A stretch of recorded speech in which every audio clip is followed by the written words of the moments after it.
Et si la question n'était pas « Le Corneux va-t-il sauver la France ?», mais plutôt « Va-t-il être le dernier à tomber avant l'effondrement final ?» Sébastien Lecornu vient d'être nommé Premier ministre. Fidèle parmi les fidèles, il débarque à Matignon alors que la France tangue dangereusement, au bord du gouffre. Aujourd'hui, la dette écrase le pays, dépassant largement 114% du produit intérieur brut. Le déficit public s'envole, au-dessus de 5,8%. Le chômage s'aggrave, les entreprises fuient ou ferment, la jeunesse perd confiance. Mais la crise ne s'arrête pas là. La France vient de perdre l'accès à ses précieuses ressources africaines. Le Niger ferme le robinet de l'uranium, le Sahel s'est détaché. Mali, Burkina Faso, Niger, tous ont rejeté la tutelle de Paris. Les anciennes colonies ne veulent plus du maître d'hier. Face à cette tempête, la mission de Lecornu est claire sur le papier, sauver la nation. Mais dans les coulisses, certains murmurent qu'il n'est qu'un fusible. Un bouc émissaire prêt à encaisser la colère populaire si le système s'effondre pour de bon. Car si la France échoue, c'est tout un peuple qui en paiera le prix. Taxes plus lourdes, misère sociale, instabilité politique et perte d'un avenir sûr. L'enjeu n'est rien de moins que la survie du modèle français et la confiance dans la démocratie.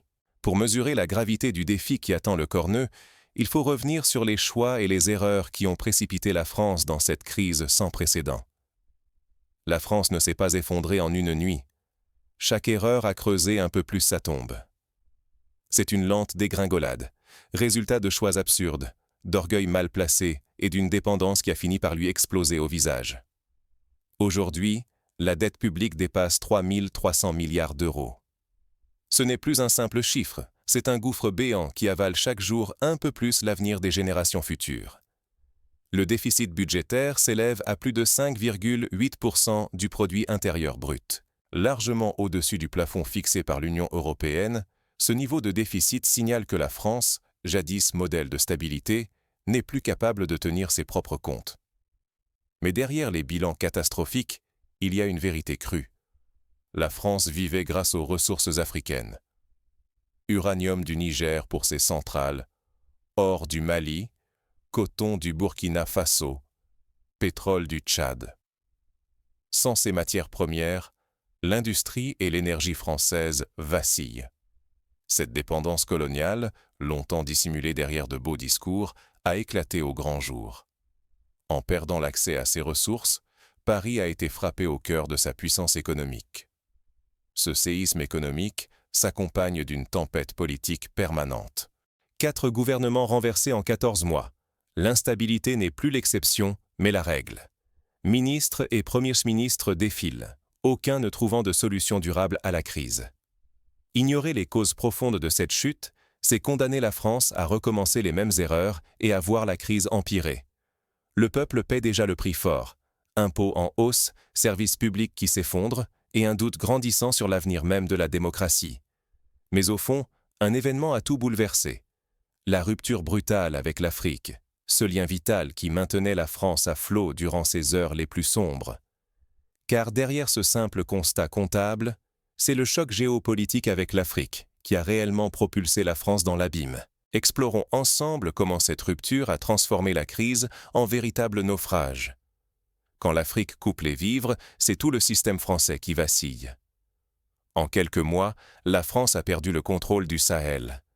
Mali, Niger, Burkina Faso, ces pays ont expulsé les troupes et les entreprises françaises, fermant brutalement des portes qui étaient ouvertes depuis des décennies. Les contrats d'exploitation ont été rompus, laissant derrière eux des chantiers à l'arrêt et des milliards d'euros envolés. Les grandes entreprises françaises, autrefois omniprésentes dans les mines, l'énergie et les infrastructures, ont dû plier bagages sous la pression de nouveaux dirigeants qui refusent désormais la tutelle de Paris. Les diplomates parlent de crise, mais sur le terrain, c'est une rupture nette. La manne africaine s'est tarie du jour au lendemain. Le choc ne se limite pas au bilan financier. L'arrêt soudain des exportations d'uranium nigérien a plongé la France dans une crise énergétique sans précédent. Les centrales nucléaires, qui fournissent plus de 3/4 de l'électricité nationale, sont privées de leurs matières premières. Résultat, les prix de l'électricité flambent, Les entreprises industrielles sont menacées de fermeture et les familles voient leurs factures tripler en quelques mois. Dans les usines du Nord comme dans les petits commerces du Sud, la colère gronde. Les licenciements massifs deviennent la norme, le chômage explose et la précarité s'étend à des millions de foyers. Les mouvements sociaux se multiplient. Grèves, manifestations, blocages. Le malaise est partout, alimenté par la certitude que le gouvernement a perdu la main. La confiance dans l'avenir s'effrite à la même vitesse que le niveau de vie. La pauvreté progresse, des quartiers entiers sombrent dans la désespérance, tandis que les élites semblent ailleurs. Pour la première fois depuis des décennies, la France se découvre vulnérable, dépendante et sans plan B. Sans ressources africaines et sans stabilité, l'économie s'enfonce dans la spirale du chômage de masse et de la défiance populaire. La question n'est plus de savoir comment relancer la croissance, mais comment éviter l'effondrement complet. C'est dans cette tempête qu'apparaît Sébastien Lecornu, héros providentiel ou simple fusible du système. À lui de transformer la rage en espoir ou d'en payer le prix. Mais avant de juger Lecornu, il faut comprendre les erreurs qui ont précipité la France dans ce gouffre. Qui porte vraiment la responsabilité de cette débâcle? Est-ce l'heure du miracle ou du dernier acte tragique pour la République?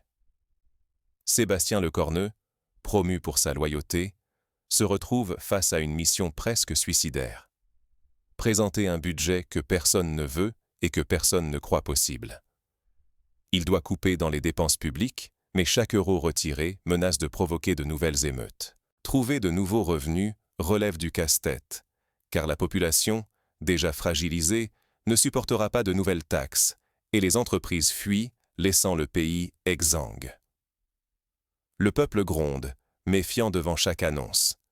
Les syndicats, autrefois partenaires du dialogue social, sont à présent sur le pied de guerre, prêts à bloquer le pays au moindre faux pas.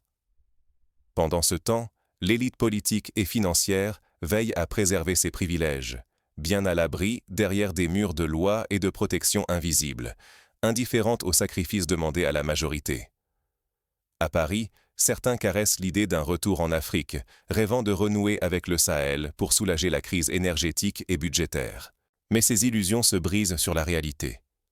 L'Alliance des États du Sahel, soudée autour de ses nouveaux leaders, a fermé ses portes. Niger, Mali, Burkina Faso, ces nations n'ouvrent plus la porte à la France, malgré les promesses ou les suppliques. Lecornu peut bien préparer ses valises, le message est clair. L'ère des maîtres est révolue.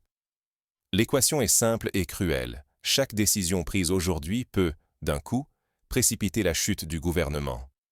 La confiance dans le système, déjà si fragile, risque d'être définitivement enterrée si le peuple perçoit le moindre nouveau sacrifice comme une trahison.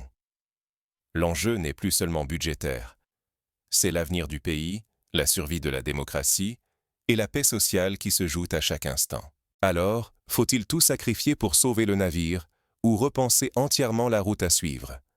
Jusqu'où la France peut-elle reculer avant de tomber dans l'irréparable?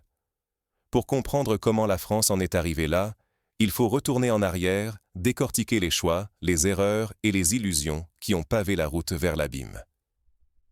L'histoire de la France, c'est aussi celle de l'arrogance qui finit toujours par se payer cash. Mais est-il vraiment trop tard pour inverser la tendance? Pendant des années, les dirigeants ont préféré détourner le regard, gaspillant des milliards à l'étranger alors même que la maison brûlait. Des fortunes envoyées en Ukraine, dans l'OTAN, pour des guerres lointaines, tandis que les écoles, les hôpitaux, les usines ici fermèrent les unes après les autres. Cette fuite en avant n'a offert qu'un seul résultat, la débâcle. Aujourd'hui, sans les ressources de l'Afrique, sans uranium, sans or, sans pétrole, la France découvre à quel point elle était dépendante de ses anciennes colonies. Et le retour de bâton est brutal. La leçon est implacable. La vraie puissance n'a rien à voir avec l'orgueil ou la domination. Elle se construit sur l'humilité, la gestion responsable, l'écoute du peuple et l'investissement dans son propre avenir. Les choix faits à Paris ont souvent ignoré la détresse réelle des Français, pariant sur un prestige international qui ne nourrit plus personne. Pour sortir du gouffre, il faut donc repenser entièrement le rapport de la France au monde. Cela veut dire investir d'abord chez soi, dans l'agriculture, dans l'industrie, dans l'éducation, dans la santé. Cela veut aussi dire rétablir une confiance démocratique, car sans la voix du peuple, aucune réforme durable n'est possible. C'est le moment de sortir du fantasme impérial et de regarder la réalité en face. Sinon, ce sont des décennies de crise qui attendent le public.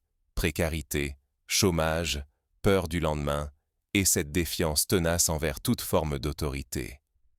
Ceux qui paieront le prix des erreurs du passé, ce seront toujours les mêmes, les citoyens ordinaires, qui voient leur niveau de vie baisser et leur avenir se rétrécir. Le choix est entre nos mains, mais il nécessite le courage de rompre avec les habitudes du passé. Le temps est venu de demander « Quel avenir voulons-nous vraiment ?» Mais avant de parler de solutions, posons-nous une question essentielle.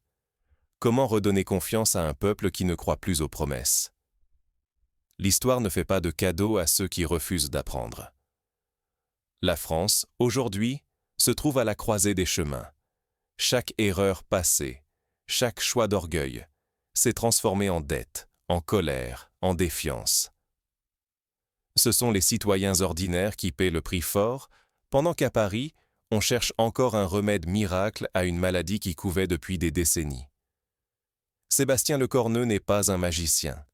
Il entre en scène au moment où l'espoir s'étiole, où les sacrifices s'accumulent, et où le mot « sauveur » ne fait plus rêver personne. Lecornu est peut-être celui qui accepte de porter le blâme, d'absorber la tempête pour protéger un système qui s'effondre sous son propre poids. Le futur se joue maintenant. Rester passif, c'est accepter le pire. Chaque décision, chaque renoncement, chaque euro perdu ou mal investi aggrave le gouffre. Et dans ce gouffre, ce sont votre salaire, votre sécurité, votre confiance dans la démocratie qui risquent de disparaître. La France a longtemps pensé qu'elle pouvait défier les lois de l'histoire, vivre au-dessus de ses moyens, imposer ses règles au monde. Mais la réalité est là, implacable. Sans ressources africaines, sans industrie domestique solide, sans vision d'avenir partagée, la puissance n'est qu'un souvenir. Les illusions impériales ont un coût, et ce coût, c'est la précarité du quotidien pour des millions de familles. Lecornu peut-il inverser la tendance? Ou n'est-il que le dernier rempart avant la chute finale, le visage d'un sacrifice politique orchestré pour gagner un peu de temps? Au fond, la vraie question n'est pas de savoir si un homme peut sauver la France. Mais si les Français, eux, sont prêts à exiger des comptes, à réclamer une nouvelle voie, à rompre avec l'histoire qui les a menés ici. Car l'histoire ne punit pas seulement les dirigeants. Elle juge aussi les peuples qui ferment les yeux. Ne rien faire, c'est laisser d'autres décider de votre destin. L'avenir se construit aujourd'hui, pas dans les promesses d'un nouveau gouvernement, mais dans la vigilance, le courage et la mémoire collective. Ce qui arrive à la France n'est pas une fatalité, mais le fruit de choix répétés, niés, puis regrettés trop tard. À chacun de décider si ce cycle doit continuer. À chacun de choisir entre l'indifférence et l'action, entre la colère stérile et l'exigence de changement.